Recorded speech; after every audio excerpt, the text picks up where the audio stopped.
Congregational United Church of Christ. My half-brother, Rodney Bell, died 10 years ago from mesothelioma. He was 62 years old.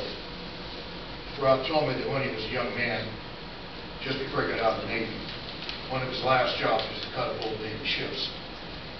Asbestos was used in many parts of those old ships. Unaware of the risk, he ran saws and breathed the dust that would eventually end his life. After he got out of the Navy, he worked primarily in the construction industry.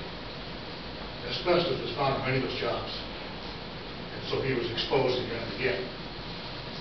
While mesothelioma was listed as the cause of death, Rod died as much from ignorance as from the tiny asbestos particles.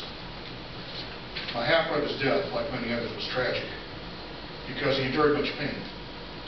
He died approximately 10 years before the median.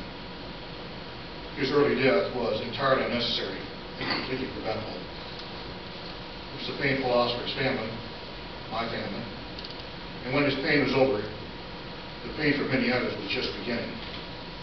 You see, Rodney's wife, Kathy, initiated a lawsuit. Much of the lung damage was done while he was in the Navy, but no one knew how much toxic dust came from the other jobs. So the attorney simply sued everyone involved.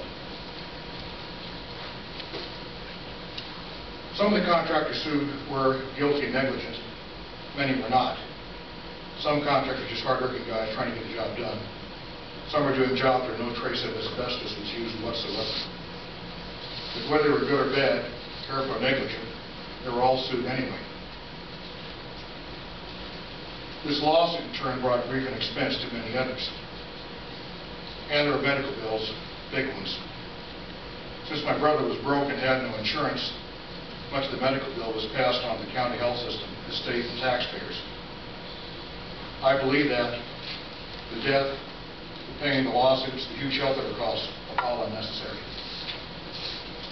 Mesothelioma is preventable if simple procedures are followed. How can we make sure they are followed?